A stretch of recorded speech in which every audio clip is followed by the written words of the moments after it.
All right, folks. You asked for it. You got it. You're not gonna present? Oh, let me go ahead and do this. Ladies and gentlemen, today, your title for today's lesson is the Stamp Act Controversy, and it's based on the ushistory.org textbook that we use, and I would like to present to you Ian Pines. It is February 10, 2016. Hello. All right, so to start off, something was wrong in the colonies. So after about 150 years of salutary neglect, which is letting the colonies pretty much rule themselves, Britain started exerting direct rule over the colonists and their lives. My mom's touching stuff. The royal government restricts westward movement and started actually enforcing those trade laws that they had ignored for so long. Give you a second to write that. All right, so a main way they did this was with writs, and the first writ is a writ of assistant. It's also known as a general search warrant. It allowed British customs inspectors to inspect colonial ships for violations of the trade laws. At this point, no more trial by jury. One had to go to London and be tried by an admiralty, ocean, they don't know what, if one was smuggling.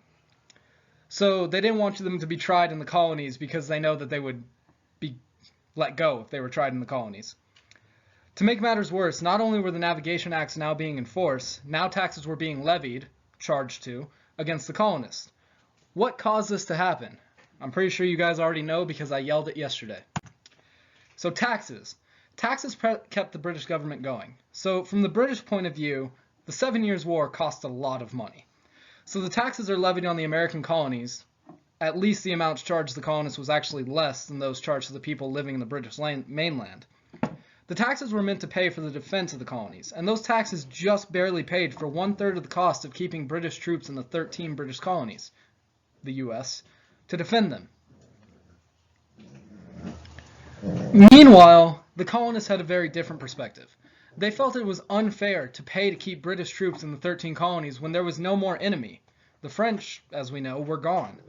They wanted the British garrisons, the troops located in a fort or town, gone because the colonists were beginning to think that the troops were there to spy on them. Yes, those on the British mainland paid higher taxes, but the Americans felt they worked harder, fought the French and the Native Americans themselves, and died building up a set of colonies that benefited the British. The taxes were just insulting, considering mercantilism and how the colonists' work benefited the mother country.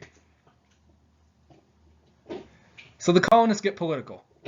So going back hundreds of years to levy taxes, charge them, the British Parliament had to take a vote.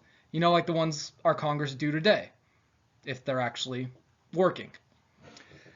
So you know what's coming. Taxation without representation. Yep, it's easy to vote and tax people when no one has anyone to speak on their behalf.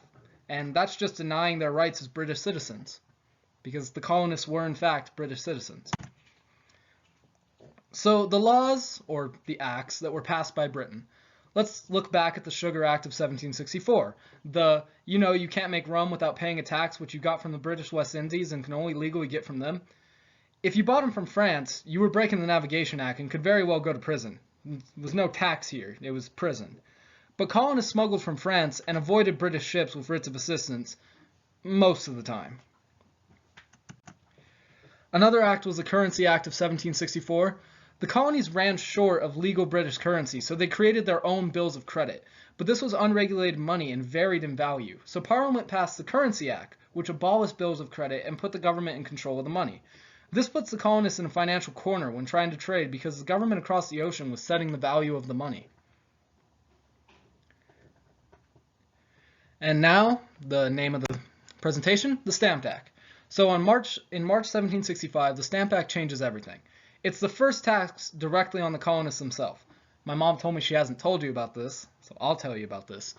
All the taxes up until that point had been indirect taxes, which means that they tax the producer of the object, like rum, so that the person that makes the rum raises the prices.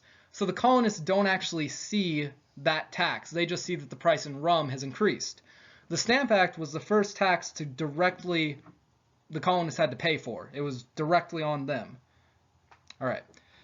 Every legal document had to be stamped on a special paper. No special paper, no marriage, no deed, no will, no contract. Nothing. One had to pay for this paper. So newspaper, dice, and playing cards had this stamp or proof of payment of tax. The Americans got politically active. One more act. The Quartering Act required colonists to provide food and shelter for British troops from their own personal stores. So that random guy that knocks on your door, yeah, he can stay in your house. The Stamped Act Congress had a convention. Colonists ranging from Patrick Henry of Virginia to James Otis of Massachusetts got busy. They enacted a boycott of British goods, meaning that no one would buy, sell, trade, or use British goods. Radical groups sprung up. The Sons and Daughters of Liberty harassed tax collectors. I'm going to try that again. The Sons and Daughters of Liberty harassed tax collectors and published names of people who broke the boycott by buying British goods. Parliament felt so much pressure that a year later they repealed the Stamp Act. The peace from that did not last long. Tomorrow you'll learn about the Boston Patriots. And no, not Tom Brady, because why would it ever be Tom Brady? Okay, I got to add one thing. From April morning, remember in the beginning of the chapter, it talks about how Mother and her friends all have this big argument going about whether or not they should use maize, which is corn flour, versus using spelt, which is wheat flour produced in Britain. They started using the corn flour because it didn't have any taxes on it. They were boycotting the British goods. Just a little side note. I would like you to give a big round of applause. He can't feel it or hear it or see it, but he'll know it. For my son Ian, for our guest presenter today. All right, you know what to do. It's time to collaborate, write your questions, write your answers, and study.